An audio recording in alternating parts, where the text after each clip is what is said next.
Oh my gosh. Thank you so much for joining me on Grounded in Maine today. My name is Amy Fagan, and my guest today is the Alexa Pavan, who is also Go Green with Alexa on Instagram and all the cool places.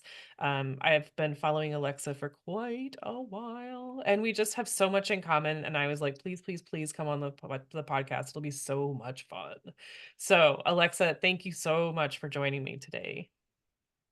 Amy, thank you so much for having me. I'm so excited for our conversation. Yeah, so so for the folks that are listening, I was looking at Alexa's guest form, and I was like, yep, yep, yep, yep, yep. Down with that, down with that. Let's definitely talk about that. She just stands for so many things that I am also very passionate about, and she is doing some really cool stuff. She is I mean, she has her own Instagram all about all the green things that she's doing.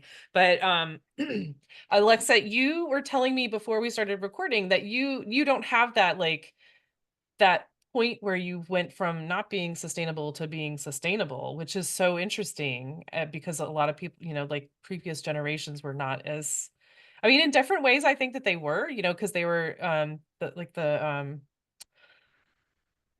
the Great Depression, people were very big on saving everything and growing their own and making their own food and stuff. But then, World War II, things happened and conveniences made such a Bubble. big difference in the world. Yeah. But you grew up well, your parents are from Brazil, and so Yes. they kind of taught you a lot of cool stuff, and you're just running with it and doing just the coolest things. So please tell us about I know you were just telling me about it, but if you don't mind just saying that again. Yeah, of course. Thank you, Amy. I really appreciate the intro. Yeah, so I don't, like you said, I don't really have the original, or the story of the hero that's kind of like, I went from a plastic life and household to eventually coming across sustainability and becoming a more green person. I was lucky enough to grow up with parents who were very focused on nature. And I don't think they even realized maybe how focused they were until they came to this country, just because it's like a normal part of their life there. My mom grew up on a farm, and my dad grew up like diving off the coast of Brazil. So they were very really in touch with it. And I think it is more normalized there to be in touch with nature. So when they came to the US, it was like, very different. Like you said, the convenience aspect of everything, everything's packaged. And while they thought that was interesting, of course, they love being here. They've been here for over 30 years, but they were also kind of surprised about how much was like separate from nature. And like we grew up composting, for instance. That was a big part of our household. Our trash can in our kitchen is very tiny. People could not believe how small the trash can was, like my friends growing up. And it was such like a conversation point. I never understood why like it was such a big deal. But then obviously when you look at a normal kitchen, an American household is like, a huge, I don't even know how big, like 30 liter gallons. trash can. Yeah, 30-gallon trash can. And it's like, wow, like that's a good point. That's a great comparison right there. But basically, it was because a lot of that food waste wasn't. My parents cooked. My mom cooked a lot, so like a lot of that food waste was going straight to the garden, kind of thing, to be composted. And then at the time, our city was really good about recycling. Not so great anymore, but they were really good at the time. So it was a lot of it being recycled. And I will say, not everything was in plastic when I was growing up as it is now. Not as much, I guess.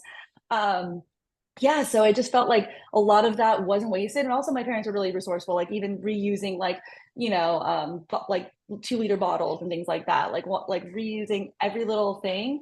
And I think I was just used to that. And I didn't really realize until I went away to college that I was like, wow, like I'm just throwing away all these kitchen scraps into the trash. And I actually ended up getting like a vermicomposter in college because that was the only real way for me to compost, Mhm. in my apartment with 3 other roommates. And my other roommates were not excited about that. They were really freaked out about the worms. And I used to like make my own like products, like um, toothpaste and deodorant, things like that. And they were just like, why are you spending your time doing this? Who Because I was are also a you? pre-med major. Yeah. At the time I was like also a pre-med major, so I had no time anyway. So I spent a lot of my free time cooking and then yeah, playing with my worms and making products. And they're just like looking at me a little strange, but like, you know, not judging, but they were just like curious, I think. And yeah, I didn't realize how weird it was until, or like different, I guess it was until then. But it did give me that perspective to be like, okay, well, maybe there is like some interest in it. It's just like people don't know enough about it.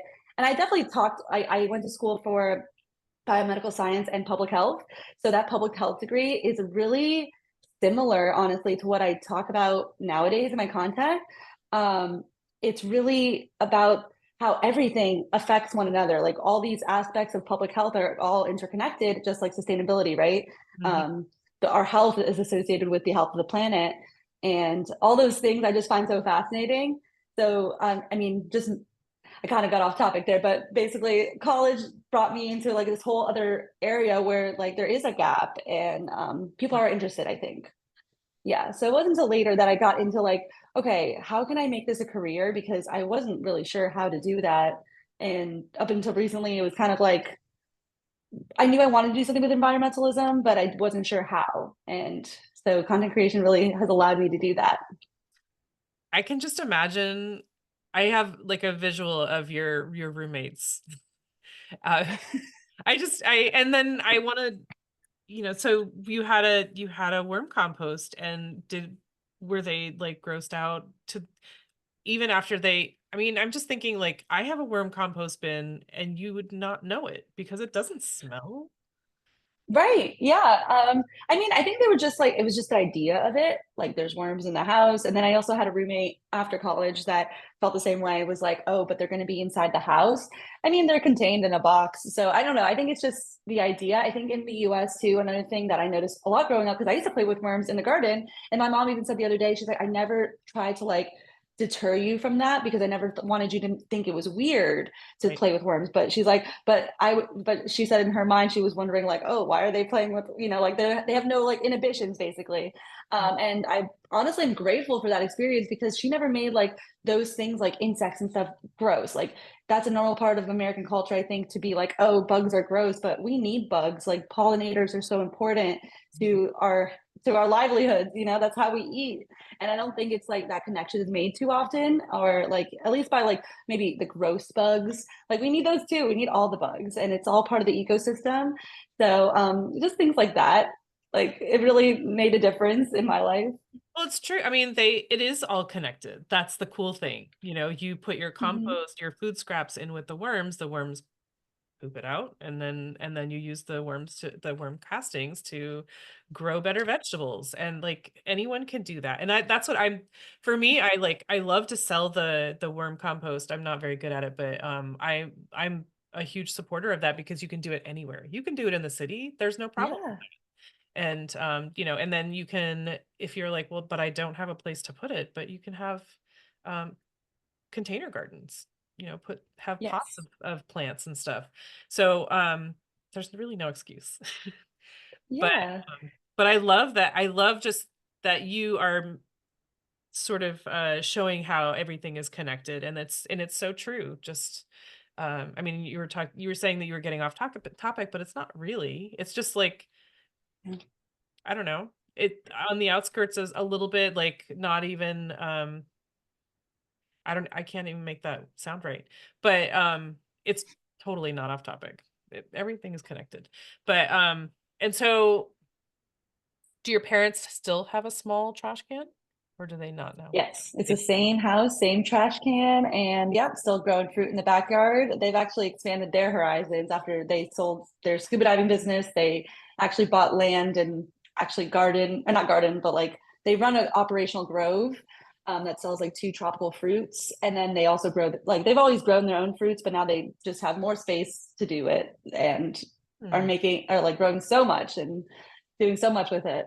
Okay. What are the fruits? Oranges and No, Mamey and yeah, Mamey, no oranges. Honestly, we had a problem with citrus in Florida in general.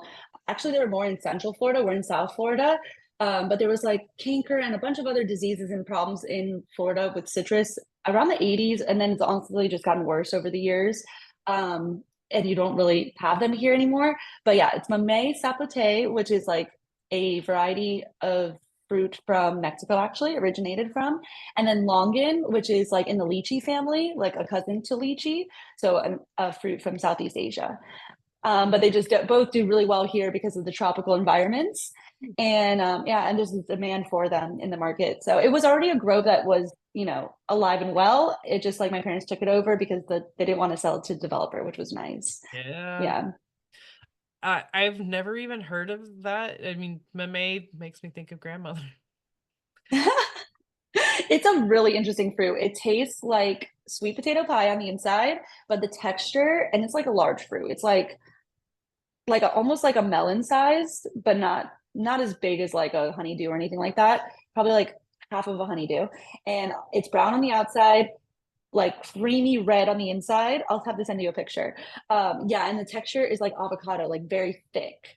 So I actually have a smoothie that I'm drinking right now from it has 𝗚𝗍 in it, and it's just like a very thick. It keeps me like full because it's a very Maybe. rich Oh, fruit.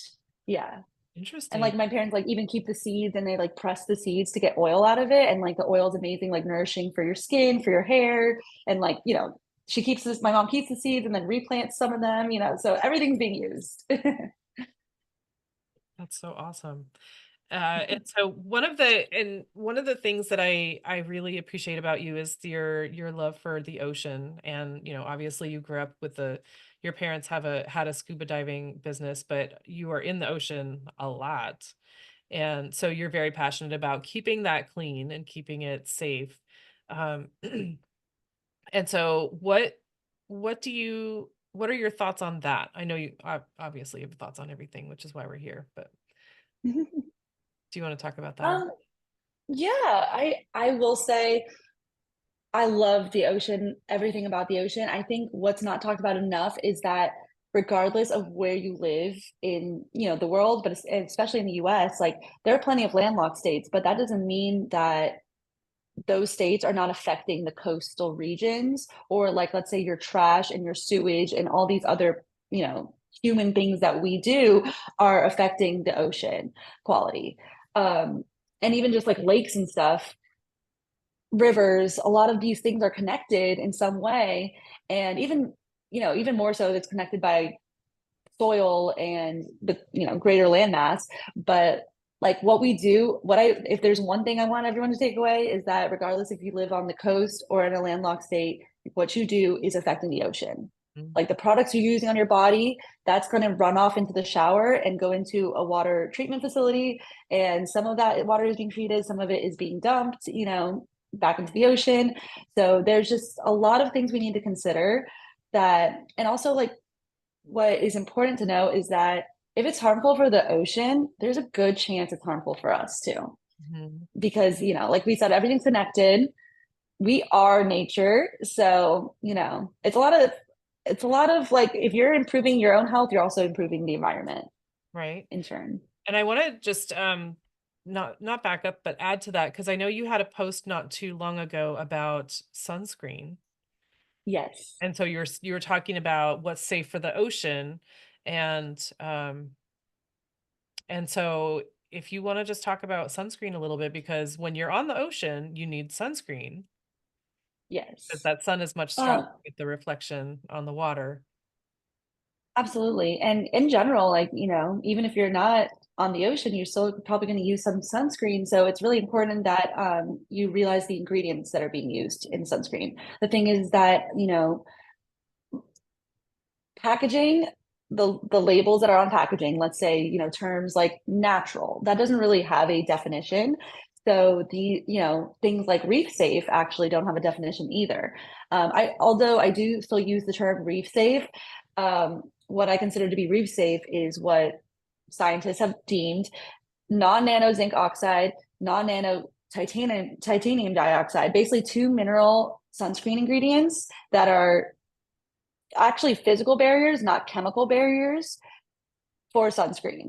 That's the most important thing, is that like there is no chemically safe sunscreen available. There's a potential, of course, of things being discovered or created or whatever.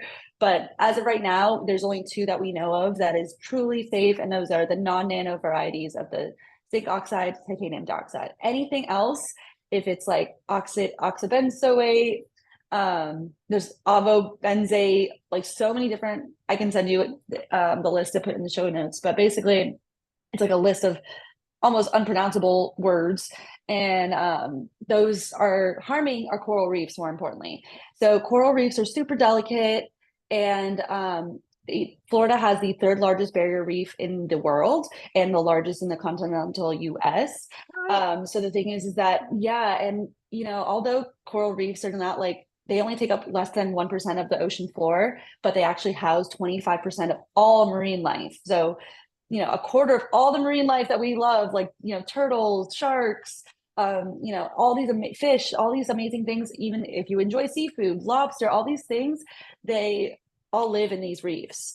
And so the thing is that if the reefs die, we're kind of soon after that, because we really depend heavily on these systems. And what happens when one thing in an ecosystem dies off, it's going to really affect the entire chain. So that's why I'm so passionate about it, because these are such delicate systems. And although I'm not trying to say that switching your sunscreen is going to just solve all the problems in the world and coral reefs, not, but what it is going to do is cause you to be more conscientious about what you're purchasing and what you're putting on your body.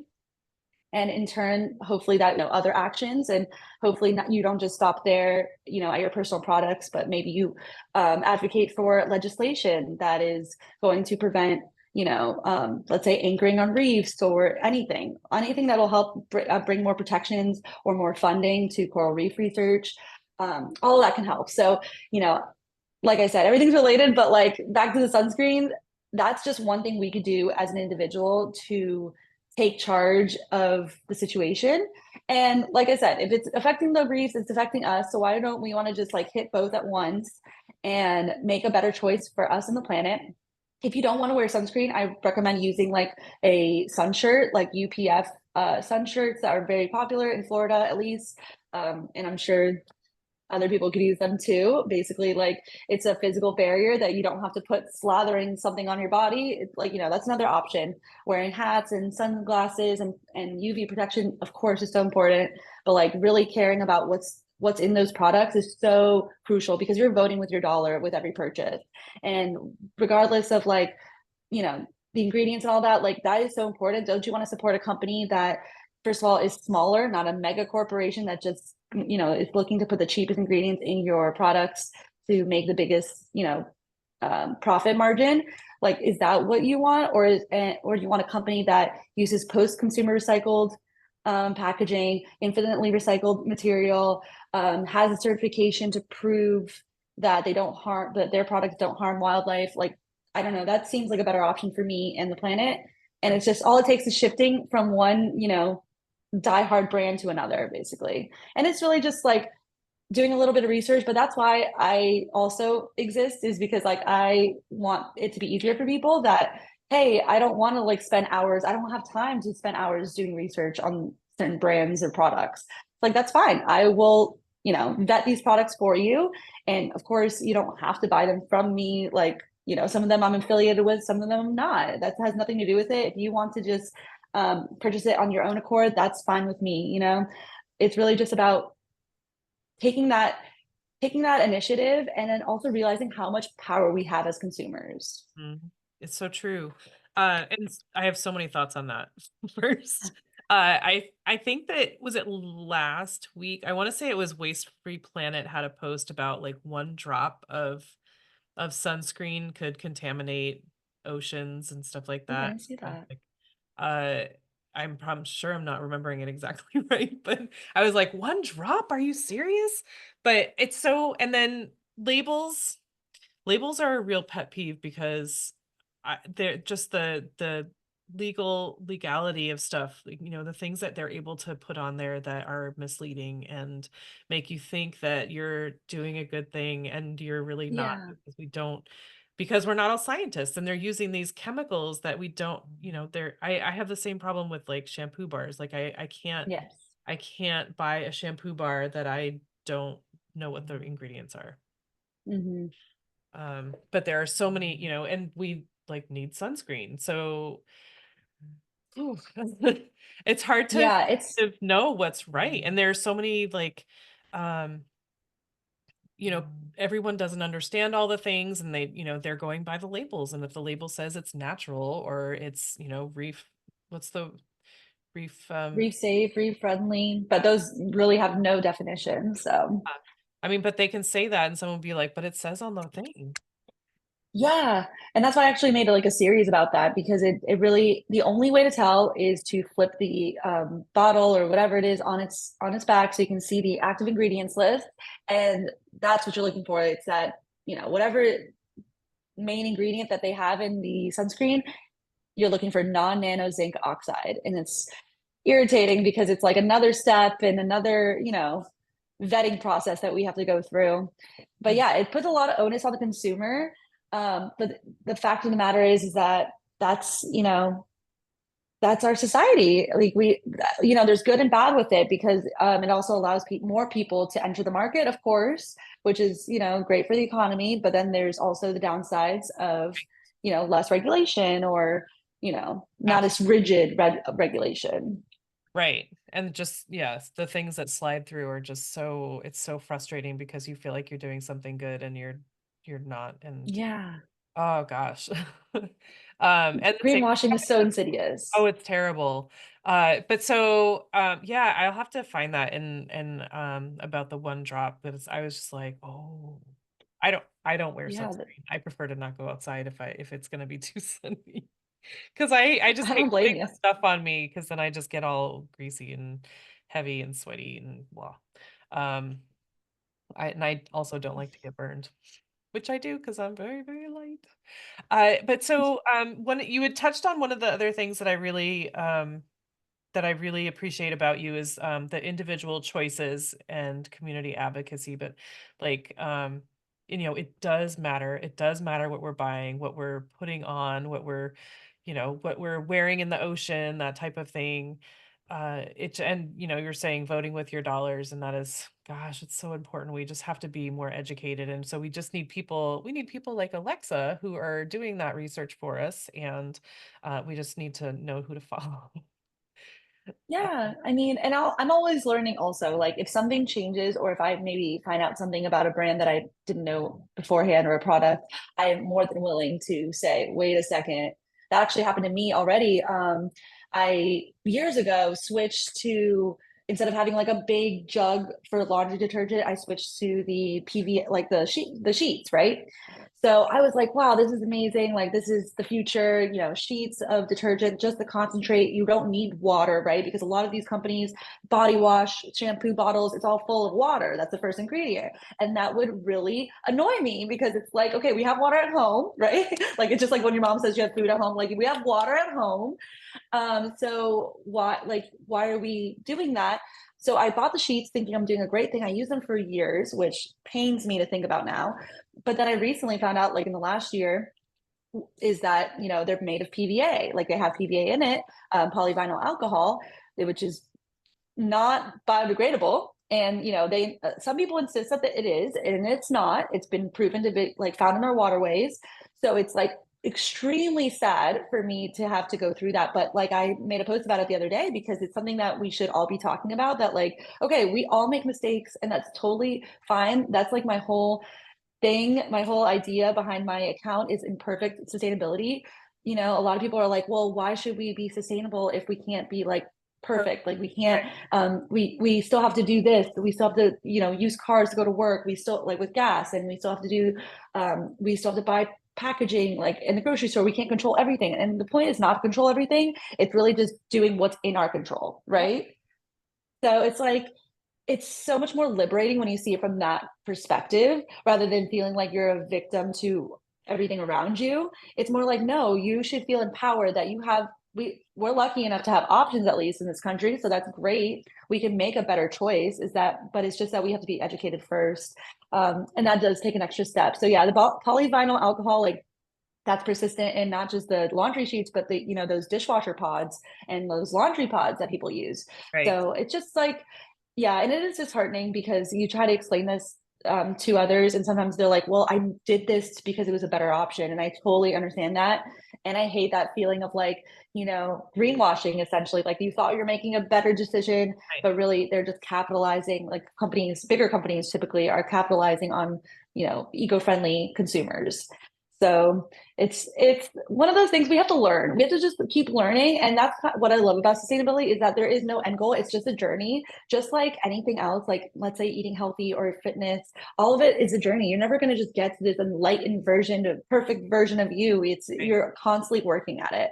And, I think that's kind of beautiful. We're hopefully, we get to eventually like a more sustainable culture overall, but like I do think that the mindset is shifting, and people are starting to like question more, and I think that's really nice. Totally, totally. And that was such a good post, Alexa. Oh my gosh. Thank About you. you were talking about like sustainable mistakes. Was that what it was? It mistakes? Was that Yeah, that you used? I did use the word mistake. Yeah. Because it's, there are people like, I mean, I definitely don't come off like that, but there are people like, go green with Alexa. You're like, oh my gosh, she's so perfect and she does everything right and blah blah blah. But then you did this post that was just like, I thought I was doing a good thing and I'm learning that there's more to it, or stuff like that. So we have to be real because we're human beings and we are doing the best that we can. And I Yeah. just love that because um I guess maybe I put you on a pedestal of sorts. And I was like, "Oh my gosh, she's real. She's a real person too." But there is, I mean, there was more to that. I remember that there were other things and I don't remember what they all were, but I do remember that about the laundry sheets. And is that all of the laundry sheets? Because I feel like I've asked. I've looked at so many ingredients and you will see it on the back of like all of them. So I don't know. I've yet to find one that isn't. I use a powder now. So I mean, it does come in a plastic bag, but like as far as I'm concerned, like the powder is a better option. Than putting Yeah. plastic on your clothes? Yeah, and like yeah, putting plastic in the waterways. So I think, like I said, it's not perfection. It's like just a step above. A step in the right direction. In the future, hopefully that same product will be sold in a cardboard box or something like that. Things change and things evolve. And also as consumers, we have to be willing to kind of like demand that change and be open to that evolution. Because a lot of people I know too are like, well, that's the brand I've used my whole life. Like let's say I'm not gonna even say the big company because I don't want to give them any airtime, but but big companies that we're all well aware of, they're like, well, that's the scent I grew up, using on my clothes, and I get it, but even those scents are really damaging to your body. So, like, maybe we just shake that nostalgia and maybe we remember the nostalgia of like going to the park with your family or something more, natural. But yeah, like less yeah, like less allegiance to these brands that really have no allegiance towards you. Yeah, they don't even feel it, so we No, we need to spread the message and make them feel that, and encourage them to exactly. make changes. Um, yeah, oh gosh, that's so good. There was another thing that I wanted to touch on that, but I think that what you were saying is basically we need to, we're doing the best that we can. And if we're Yes. learning and we're like upgrading or updating or whatever, like it's all part of it and it's all good. Just, once we know better, we can do better. It's I love that. to not just like say, well, that's what I'm doing and I'm going to stick with it because that's what I do. Yeah, and dig your heels in, right? Like we can be evolved and we can make mistakes and we can grow from that. So it's Right. definitely possible. And actually one of the other things on that list was sunscreen. Actually, I only made the change last year to switch completely to non-nano zinc oxide and non-nano titanium dioxide. It's something I didn't know about. I grew up in the ocean, and it's something that it's not even talked about here like enough, like in South Florida where everyone's putting it on all the time. It's even people who are in the sustainability community didn't realize that. So it's just one of those things that it's like we don't question it until we realize there's a problem, obviously. Right. But now I see more and more momentum around it. So it's just honestly, I feel comfortable admitting that I was wrong there, and it hurts me to look back on it like cringe, but it's also like, come on, I can be better. Right. Well, now you know, and you've changed, Yes, and that's the important, that's the message. We exactly.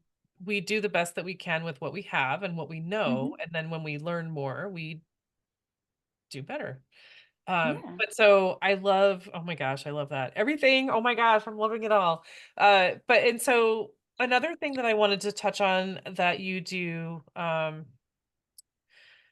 or that you have a lot to say about is eliminating plastic. And you said room by room because whew, it's such a big, it's a big change. It's a big change for a lot of people. And so room by room is not like getting rid of everything all in. Right.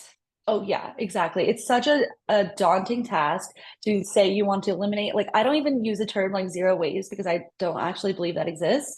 So I think my direction is more like low waste. And starting with eliminating plastic, just because for one, we don't want to contribute to that cycle anymore. There are other, obviously, we lived many hundreds of years without plastic, and humans have lived without plastic for a long time.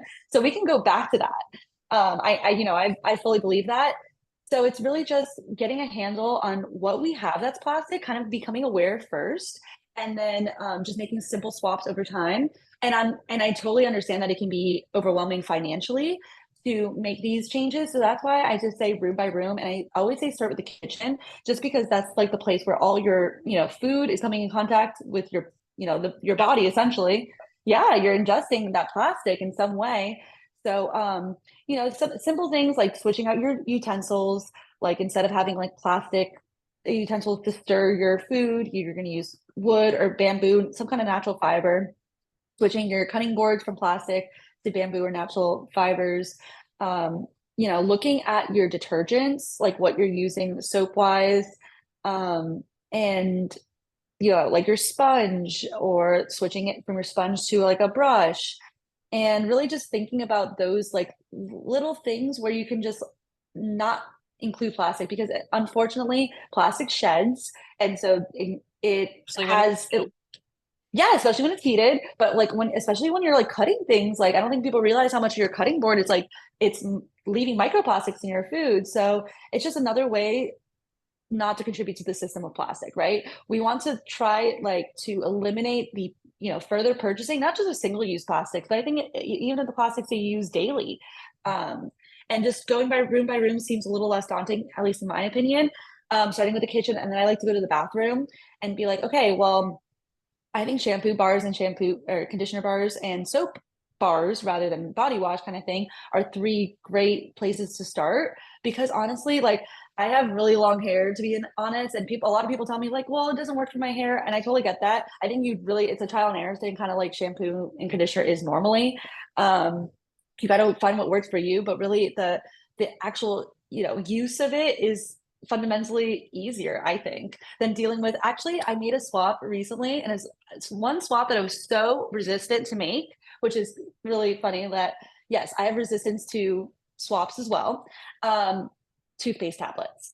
So it was like, this is something that I've realized recently, that I was like, okay, I don't need to have any plastic in my house, or like in my bathroom especially, but the toothpaste tablet, it's so annoying to fidget with your tube, and it gets like everywhere, and it's gross, and that liquid is just, it gets in the sink and things like that. You don't have to worry about any of that with a toothpaste tablet. And I thought, oh, it's going to be a little weird, like chewing your toothpaste essentially before you use it. But honestly, it's not weird at all. And I actually love the convenience. It's more convenient, in my opinion, to just pop the tablet in your mouth. It's like a, pre-sized amount, and it's easier. And I was actually remarking with my husband, I was like, wow, like nowadays that we travel, like if we're traveling by airline, we don't have to worry about like a tube of toothpaste exploding or a shampoo thing spilling. I'm like, that's like almost like an antiquated problem, Right. because yeah, like why would you have to even deal with that when that's not something we have to Right. compromise on anymore, Well,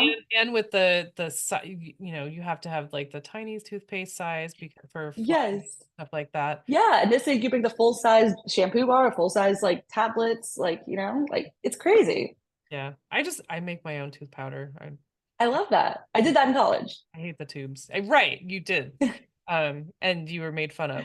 It's all It builds character. right. Yes. But I think that is, yeah, and I had a guest on in my first year, Rebecca, and she was saying that she did that. She started with her kitchen, and she was like, paper Okay. towels like are they're such a hassle.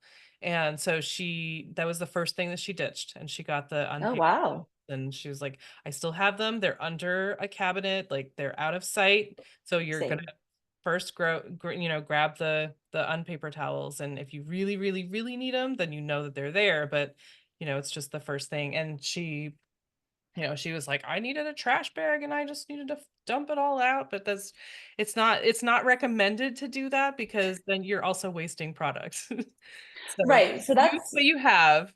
yes, that's what I always say. Use what you have, and then when you're like halfway done with your product, start not even start, like make sure you have your option available and buy that before you finish the other one. And so like when you do finish it, you're just ready to replace it with that new, new and improved product. And you don't feel that like it's almost like a harder, more resistance when you wait and you're like, okay, now you're scrambling and you're like, okay, I don't know what I should do next. Okay, let me just buy what I always buy. So it's Right. like just buy it ahead of time. Right. Oh my gosh, yes, absolutely. And then another thing that you had touched on actually, but I just I'm a business owner, so I will always promote, but you said shopping small, and because I know you did say, the business that shall not be named.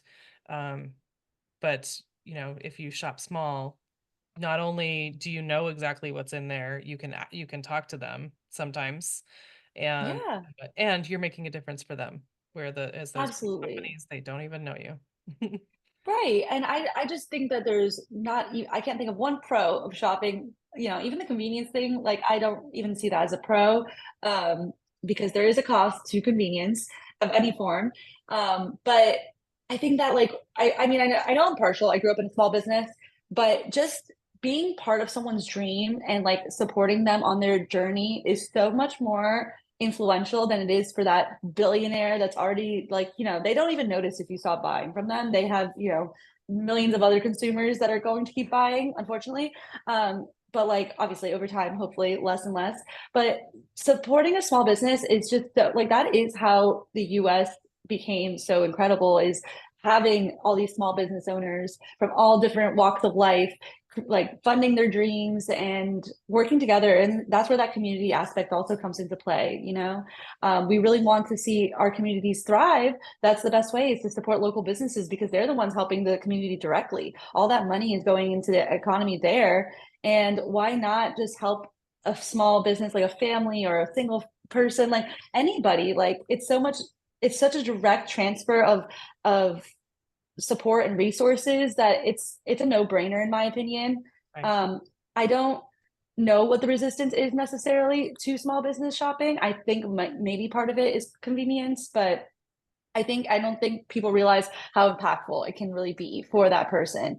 For us, it's just making a purchase, but for them, for the small business we're supporting, it means the world. So Right. I mean, I actually, because I have a jam business, and whenever I had a jam order, I would write up a card, and I would always say, thank you so oh, much for supporting the small business. I said, it really means the world. oh. And I always send that, at least with a first order. Yeah. But I No, just, that's so nice. Like there's a human behind all of it. It's not being automated in the factory. And I think that's so beautiful. Like that's what we need to support more of. right. Yeah. And these people pour into the community. Like they help clean up the spaces and try to make it a better situation. So I think that it's something we should consider, that okay, if I want to buy this toothpaste, can I buy it from a small business? If I want to buy, some clothes, can I buy it from a small boutique instead of like a fast fashion brand? Like that is a huge impact on the environment, that you're preventing by shopping small, and you're just helping someone live out their dream. So it's such a double whammy of goodness. Right. Oh my gosh. And Yeah. you just feel good by helping. Yeah. I mean, when I always I don't get a lot of feedback on those cards, but I'm just like, I just want them to know how much it actually matters, and I hope that like sticks with them for forever.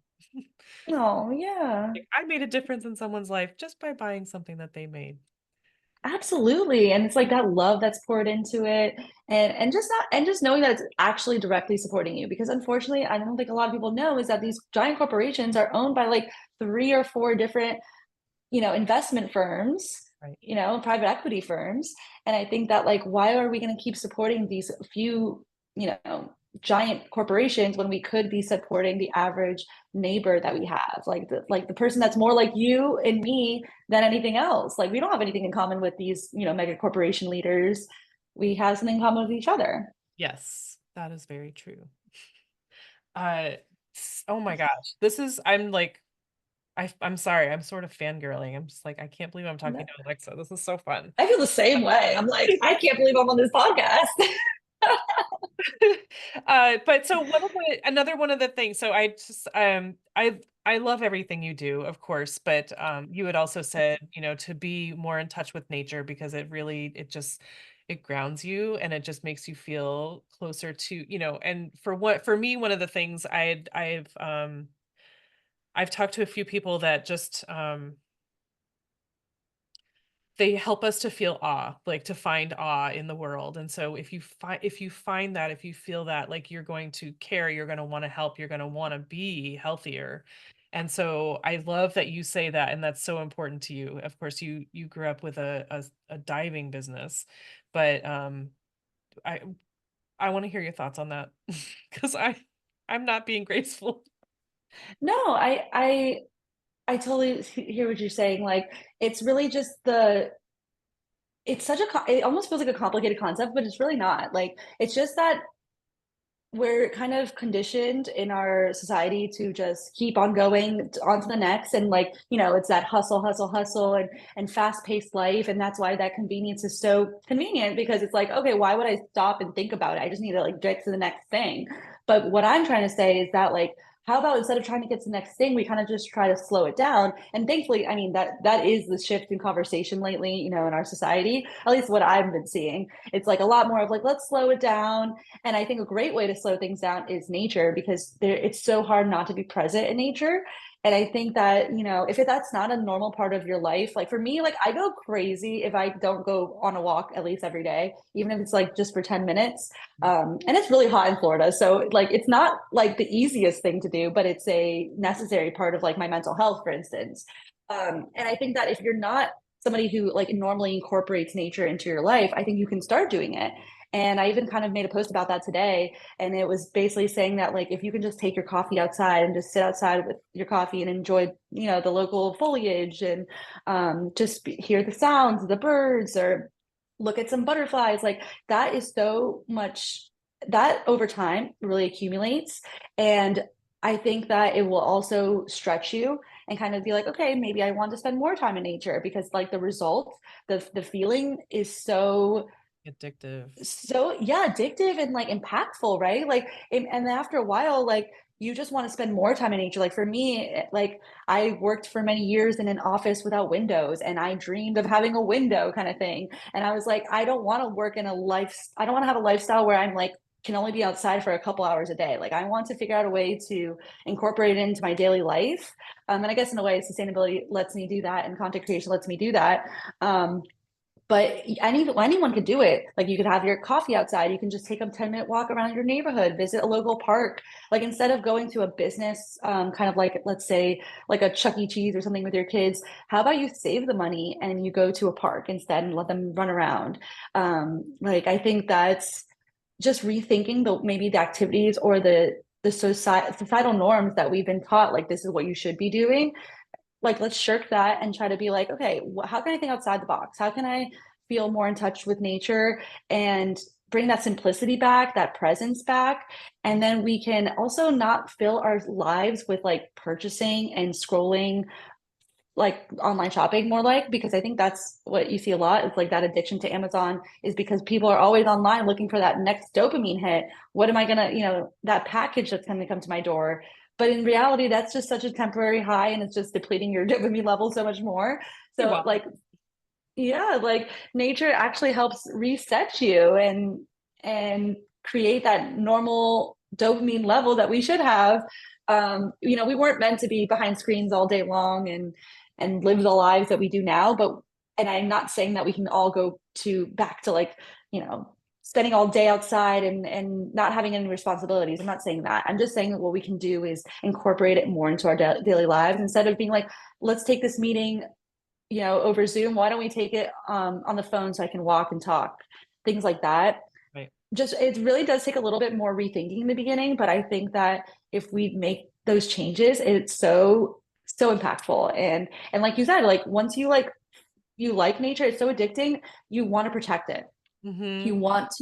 You want to start, like, you naturally start looking for solutions to things that maybe you didn't see before. Right. So it really opens your mind. Totally. And I mean, one of the things that I'm seeing more, and um, I guess I'm just of a certain age, but a lot of my friends, because we're all of a certain age, we're talking about birds. And Okay, the yeah, Merlin bird app we're big fans of. And so I would I say, love that. get a bird feeder, because oh my gosh, how fun is that? We Yeah, have a bird feeder in front of our dining room table, and so we'll just watch outside, and we can recognize the bird calls now that we go outside and we've got that app. But the that's a great idea. fun, and I work at chickens. Chickens are Oh super my fun. You don't even God. need TV. Yeah. Oh my gosh, right? Like just having a pet or an animal too helps so much. Like being able to like walk with your animal or just observe them. But yeah, like the feeder is such a good idea because that's a great way to just be around your natural wildlife. Mm. And yeah, you're bringing them to you, you're attracting them. So how cool is that? Yeah, yeah, and it's something to look forward to when you get older. But No, yeah. I mean, I love that stuff now, so I can only imagine. I love that about you. And I'm a then simple person. you get to the how many bird feeders are actually needed, but you need the hummingbird feeder, because how cool are hummingbirds? Oh, And then you have the, oh my gosh, suet, holy moly. I oh, we have a pile of starlings that will come, and I'm buying the suet cakes because I have not figured out how to make them well. But I go through a suet cake interesting. every single day with the starlings because they just like descend, and they're Oh, that's so cool bushy. though. Anyway, that's me and I my love my that. bird feeding. No, that's such a great idea, honestly. I do see a lot of videos of people, yeah, with their feeders and they just have the birds come. And I honestly watch those. I just keep it up and I'm like, wow, this is so nice. So Yeah. relaxing. Have you seen, I'm going to digress for a second, but there's an Instagram lady, her hashtag is like bird lady drin. And No. she has these little tiny like ring sized hummingbird feeders, and she'll put the stuff in them, and she'll just like hold on to it, and she'll like try to disguise herself, or she'll do like she has like a bowl that she'll put bird seed in or something, and she'll put it on her head, and she'll just like record it, and she's like, oh my gosh, and it's And so they funny. come? Yeah, totally. Oh, that's so cool. She's living my dream. It's That's hysterical. I awesome. mean, she's so funny. I love it. But it just, it's stuff like that. If you have to scroll, find the nature things, find the fun things, and make yourself smile. Darn it. Yeah. But Seriously. we have too much, there's too much heavy in the world. We just gotta, bring it down a little bit. But so I know you have lots of thoughts on this, Alexa, but when I say the word sustainability, what do you got? Yeah, when I think about sustainability, I just think about using less. Like my goal is how can I wash less? How can I use less? How can I require less? Because I think in our culture of more, more, more, it's so easy to get caught up in that. And I think that it like when we talked about swaps and changing out those products, those plastics and things like that. But I think in the end of the day, if you want to be a sustainable person, all you have to do is buy less, wash less, do less. Like it's so crazy that like just that opting out or that like just not choosing to be part of the system as much anymore is so impactful and it can really make a huge difference. And I think once you start realizing how like if you start just scaling it back to less, you'll realize how little you actually need as far as like what the messaging we're receiving this messaging that's like you need the next thing and the next thing and keep going and going. It's just like an endless cycle, but in reality it's like no, I'm in charge here. And I don't even need that. Like, it's just somebody telling me I need that. And it's putting the control back in your hands. And I think that's what sustainability is to me. It's like, how can we use the resources we already have and and and not keep producing just for the sake of producing. Yeah, totally. And I always try to throw this in, but just being mindful, like how does this enrich my life? Like, will this enrich Yes. my life? When you think Yes. about buying things. And that's all. That's all I have to say. Yeah, and where it will end up, right? Because we have to think about the end of life, like what's going to happen when I'm done using this thing. That's something we need to start considering a little bit more, and or just like being creative about the ways we can reuse it. hmm Oh my goodness. Okay. So Alexa, how are you findable? Yes, I'm very active on Go Green with Alexa. It's all together, Go Green with Alexa on Instagram and on TikTok. And you can find me on my website, gogreenwithalexa.com. And yeah, and you can find me. Hopefully, I'll be putting out new projects in the future. But yeah, if you follow me on those two places, you'll see it. Yeah, she's putting out lots of great content, you guys. Really, really Thank good. you. So, Thank you so much, Amy. Your support is so appreciated. wow. I mean, I'm not making the content. I'm just appreciating it. It's so helpful. Cool. All right. Well, thank you so much for hanging out with me today, Alexa. I just appreciate you a lot. I love that there are so many people doing what you're doing, and we just have to find you and follow and learn more and do better. That's- Thank you, Amy. This was a great conversation. And thank you so much for what you're doing, like just elevating people with really interesting stories. Like, go listen to the other episodes because they're so cool and you'll learn so much. Oh my gosh. Okay, cool. Yeah. All right. Thank you so much. And here goes the